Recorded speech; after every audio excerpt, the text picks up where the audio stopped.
இந்த dubbing union வந்து முதல்ல இங்கே வந்து கட்டணும். பட்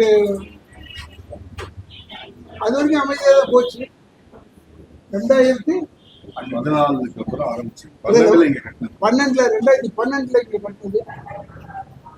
அப்புறமா அதுக்கப்புறமா வந்து ஒரே பிரச்சனை அப்படி இதெல்லாம் வந்தது. அதெல்லாம் ரைட்டு, பிரச்சனைகள் இருந்தால் தானே நம்ம வாழ்கிறோம்னு தெரியும். அதனால அதுக்கு பிறகு என்னாச்சுன்னா,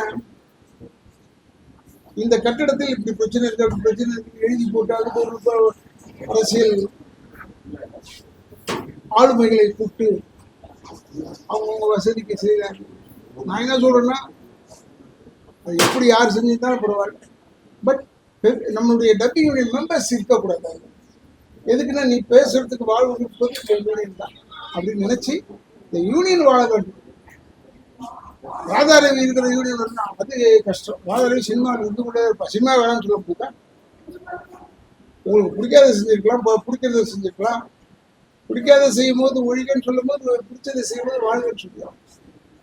இப்போ என்னுடைய அன்பு சகோதரர் செல்லுமணி அவர்ல போய் ஒரு வார்த்தை சொன்னேன், இந்த புது கட்டடம் திறக்கும் கொஞ்சம் வந்துருந்தேன், நான் கண்டிப்பா வரேன் சார், செயலாளர் பொருளாளர் 3 பேருமே வரும்னு சொல்லி அதே மாதிரி வந்தாங்க.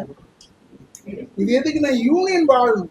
24 கிராஃப்ட்டுக்கும் நம்ம வாழணும். இப்போ கூட இன்னைக்கு மகளிர் யூனியன்ல ஏதோ கட்டுறாங்கன்னு சொன்னாங்க, அதுக்கு பணம் கொடுக்கணும்னு சொன்னாங்க, கொடுக்கணும்.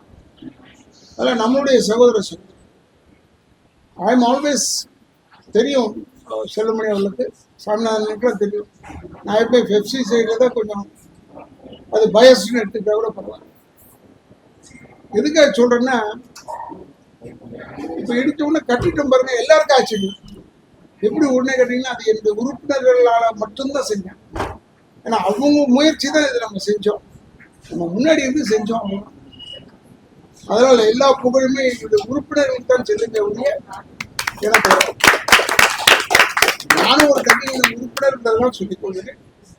தயவுசெய்து இதே ஒற்றுமையோடு நீங்கள் செயல்பட வேண்டும் என்று சொல்லி சகோதரர் தலைவர் செல்வமணி அவர்களுக்கும், செயலாளர் சாமிநாதன் அவர்களுக்கும், பொருளாளர் அன்பு சகோதரர் செந்தில் அவர்களுக்கும்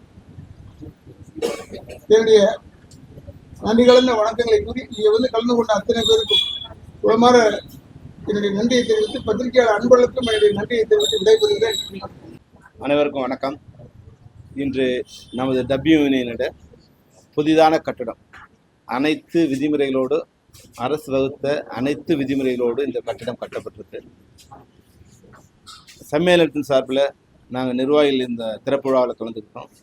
எங்களை அழைத்து இந்த திறப்பு விழாவை இனிமையாக நிறைவேற்றிய டப்பிங் யூனியன் தலைவர் சகோதரர் திரு ராதாரவி அவர்களுக்கும், அதனுடைய அனைத்து உறுப்பினர்களுக்கும் சம்மேளனத்தின் சார்பில் எங்களுடைய வணக்கங்களையும் வாழ்த்துக்களையும் தெரிவித்துக்கொள்கிறேன்.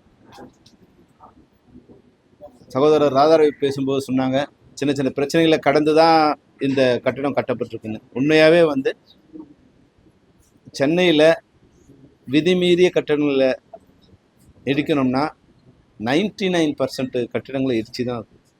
அது சின்ன சின்னதாக ஏதோ ஒரு விதிமுறைகள் இருக்க தான் செய்யும். அது வெளியிலிருந்து அதை யாராவது வந்து கேள்வி கேட்டு யாராவது பண்ணால் பரவாயில்ல. சில சமயங்களில் சங்க தேர்தல்களில் நிற்கும் போதோ இல்லை சங்க நடவடிக்கைகளை பாதிக்கப்படும் போதும் அவங்க வந்து சங்கத்தையே அந்த எந்த மரத்துக்கு நம்ம நிற்கிறோமோ அந்த மரத்துலேருந்து மேலே இருந்த சில எச்சங்களோ சில இலைகளோ நம்ம மேலே விழுதுங்கிற ஒரு கோபத்துக்காக அந்த மரத்தையே வெட்டுறதுங்கிறது எவ்வளோ முட்டாள்தனமோ, அதுபோல் சங்க நிர்வாகத்தில் ஏதோ ஒரு நடவடிக்கை நம்மளால் எடுத்தாங்கிறதுக்காக சங்க கட்டடத்தையே வந்து இடிக்கிறதுக்கு நாம் சங்க உறுப்பினர்கள் காரணமாக இருக்கிறது அது மிகப்பெரிய தவறான ஒரு செயல். வெளியே இருக்கவங்க யாரை வேணாலும் பண்ணிக்கலாம், உள்ளே இருக்கிறவங்க. அது ராதாரவி சாரோட கட்டடம் கிடையாது. இது வந்து 1350 உறுப்பினர்களோட கட்டடம். அவரோட உழைப்பில் கட்டடம். சில நேரங்களில் வந்து கட்டடம் இடிக்கப்படும் போது அது குப்பைமேடாவோ இல்லை வந்து வெறும் சுவராவோ மாறி போயிடும். ஆனால் இந்த கட்டடம் இடித்த மறு வருஷமே எழுந்து பிரம்மாண்டமாக எழுந்து நிற்குது. இது அனைவருக்கும் இந்த வாழ்க்கை, ராதாரவி சாருக்கு மட்டும் இல்லை, அதனோட உறுப்பினர் அனைவருக்கும். ஏன்னா பொதுவாக இது மாதிரி நடக்கும்போது அந்த நிர்வாகத்து மேலே மிகப்பெரிய அதிருப்தி ஏற்படும் உறுப்பினர்களுக்கு. இது மாதிரி பண்ணிட்டாங்களே. ஆனால் நீங்கள் என்ன பண்ணாலும் நாங்கள் வந்து நிர்வாகத்தோடு இணைந்து நின்று இந்த கட்டடத்தை நாங்கள் மறுபடியும் கட்டி நடத்தி காட்டுவோம் அப்படின்னு வந்து ஒரு தீவிரமான உறுதியோடும் ஒற்றுமையோடும் இந்த பில்டிங்கை கட்டியிருக்காங்க. அந்த வகையில் நிச்சயமாக வந்து இந்த உறுப்பினர்களுக்கும் அதை தலைமையேற்று வழிநடத்துகின்ற ராதாரவி அண்ணனுக்கும் எங்களுடைய வாழ்த்துக்கள். ராதாரவி சார் எப்படின்னா, அவர் என்னை பொறுத்த வரைக்கும் எனக்கு வந்து ஒரு 40 வருஷமாக தெரியும். நான் 85ல் முதல்ல ஒரு படம் வந்து உள்ளத்தில் நல்லவல்லன்னு ஒரு படம் வந்து நாங்கள் பண்ணோம். மணிவண்ணா சார் டைரக்டர், நான் வந்து அசிஸ்டன்ட் டைரக்டர். அன்னைக்கு என்ன மரியாதையோ என்ன நட்போ அதே நட்போட ஒரு 40 வருஷமாக வந்து எங்கள் கூட அவர் பழகிட்டு இருக்கு. சில நேரங்களில் வந்து அவர் ஒரு முள் பூத்த ரோஜா செடி மாதிரியோ இல்லை வந்து பலாப்பழம் மாதிரி இருப்பார் சில நேரங்களில். அதனால வந்து நம்ம அவரை உடனே வெறுத்துடக்கூடாது. அதற்குள்ள இனிமையான ஒரு சுவையான பலாச்சொலைகள் இருப்பது போல ராதாரவிங்கிற ஒரு மனிதருக்குள்ள எப்பவுமே நல்ல எண்ணங்கள் தான் இருக்கும். யாரையும் வந்து கோவத்தில் அவர் 2-3 வார்த்தை திட்டினாலும் அவர் நான் ரொம்ப ஆச்சரியமா பார்ப்பேன். அவர் யாரையாவது மரியாதையாக கூப்பிட்டாருன்னா உடனே அவங்க யாரை கூப்பிட்டாரோ அவன் ரொம்ப வருத்தமா என்னென்ன என் மேலே கோவம்மா, இல்லைன்னா மரியாதையாக கூப்பிட்டா ஏன்டா கோவம் நினைக்கிறாங்கன்னா அவர் வார்த்தையில அவர் பாஷையில டே இங்கே வாடான்னா தான் அழைக்கப்படுறவன் வந்து சந்தோஷமா என்னண்ணே அப்படின்னு வந்து நிற்கிறான். அது வந்து என்னன்னா அவர் ஒரு நிர்வாக தலைவராக வந்து இவங்ககிட்ட நடந்துக்கல. அது வந்து ஒரு சகோதரனா ஒரு மூத்த அண்ணனா தான் எல்லார்ட்டையும் நடந்துட்டு இருக்காரு. அது சில நேரங்களில் சிலருக்கு ஒரு வழி ஏற்படுத்திருக்கலாம். அதை வந்து ஒரு பெருசாக எடுத்துக்க வேண்டிய அவசியம் இல்லை. சகோதரர் ராதாரவி என்னை பொறுத்த வரைக்கும் ஒரு இனிமையான மனிதர். சம்மேளனத்துக்கு மிக மிக ஆதரவான மனிதர். எங்கே போனாலும் சம்மேளன உறுப்பினர்கள் இல்லாமல் அவர் வந்து நான் வேலை செய்யறதே இல்லை. அது எந்த காலகட்டத்திலையும் வந்து அது ஒரு வழக்கமாக வச்சுட்ருக்காரு. அதனால் அவரோட நிர்வாகத்துக்கும் அவங்க யூனியனுக்கும் நாங்கள் வந்து சம்மேளனம் எங்களுடைய முழு ஆதரவு எப்போவுமே நாங்கள் கொடுப்போம்னு சொல்லியிருக்கோம். அதனால தான் இன்றைக்கி 9 மணிக்கெலாம் நாங்கள் 8:55 வழக்கமாக ஒரு 10 நிமிஷம் 15 நிமிஷம் லேட்டாக போகலான்னு கூட நாம் நினைப்போம். ஆனால் இந்த நிகழ்ச்சிக்கு நான் ஒரு 2-3 நாள் முன்னாடியே கேட்டுருக்கேன். கதிருக்கு ஃபோன் பண்ணி, கதிர் எப்போ பாருங்க அண்ணே கரெக்டாக 9 மணிக்கு நாங்கள் 8:55 வந்து இந்த நிகழ்ச்சி கலந்துட்டு காரணம் வந்து என்னென்னா இதில் ஒரு வினாடி கூட நம்ம நேரமாக காலம் கடத்து போகக்கூடாது அப்படிங்கிற ஒரு எண்ணத்தால் அந்த எண்ணம் எதனால் ஏற்பட்டதுன்னா ரவி சார் மேலே இருக்கிற அன்பு, நட்பு, அவர் மேலே இருக்க மரியாதை அந்த உறுப்பினர்கள் மேலே இருக்குது. அதுபோல் கதிராக இருக்கட்டும், ஷாஜித்தாவாக இருக்கட்டும், அதில் இருக்கிற எல்லா உறுப்பினர்களுமே கூட ஒரு அன்பான ஒரு நிர்வாகிகளாக அன்பான சகோதரர் நடந்துக்காங்க. அதுபோல் இன்னொரு சின்ன வேண்டுகோள் என்னென்னா, சமீபத்தில் நடந்த தேர்தலில் சில வந்து அவரோடவே பயணித்த சில பேர் இருக்காங்க. அவருக்கு வந்து நகமும் சதையுமா இருந்த சில பேர் இருக்காங்க. அவருக்கு வலதும் இடதுமா இருந்த சில பேர் இருக்காங்க. அவங்க எந்த காரணத்தை கொண்டும் அதை விட்டு விலகி போகக்கூடாது. நான் ரவி அண்ணனுக்கும் அது வந்து ஒரு வேண்டுகோளாக வைக்கிறேன். ஏன்னா அவங்க வந்து 25 வருஷமா ஏதோ ஒரு இதில் இருக்காங்க. வழக்கமாக வந்து தப்பு பண்ணால் அதை மன்னிச்சு அதை அரவணைச்சு போகிறது தான் ரவி அண்ணனோட மிகப்பெரிய குணம். அதனால அவர் என்னவா இருந்தாலும் அதுபோல் விலகி நிற்கிறவனும் என்னவா இருந்தாலும் தயவுசெய்து உங்களோட ஒற்றுமை தான்.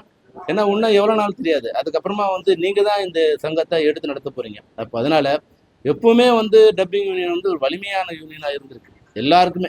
இப்போ மட்டும் இல்லை, வந்து 96, 97 கூட இதனோட வலிமை என்னன்னு வந்து நம்ம வந்து சினிமா துறைக்கே காமிச்சிருக்கு. அதனால் அந்த வலிமை உங்கள் அனைவரோட ஒற்றுமையால் தான் வந்து நிகழ்ந்திருக்கு. அதனால் நீங்கள் தொடர்ந்து ஒற்றுமையோடவும் சகோதரத்துடன் இருக்க வேண்டும். மற்றபடி டப்பிங் யூனியனுக்கு என்னென்ன மாதிரியான உதவிகள் தேவைப்படுதோ, என்னென்ன மாதிரியான ஒத்துழைப்புகள் தேவைப்படுதோ அதை நிச்சயமாக தென்னிந்திய திரைப்பட தொழிலாளர் சம்மேளனம் உறுதியாக வழங்கும் என்று கூறி இன்று இந்த கட்டிடத்தை மிகச் சிறப்பான முறையில் திறந்து வைக்க காரணமாக இருந்த சகோதரர் ராதாரவிக்கும் அதன் உறுப்பினர்களுக்கும் நிர்வாகத்துக்கும் சம்மேளனத்தின் சார்பில் எங்களுடைய வாழ்த்துக்களையும் வணக்கங்களையும் தெரிவித்துள்ளோம்.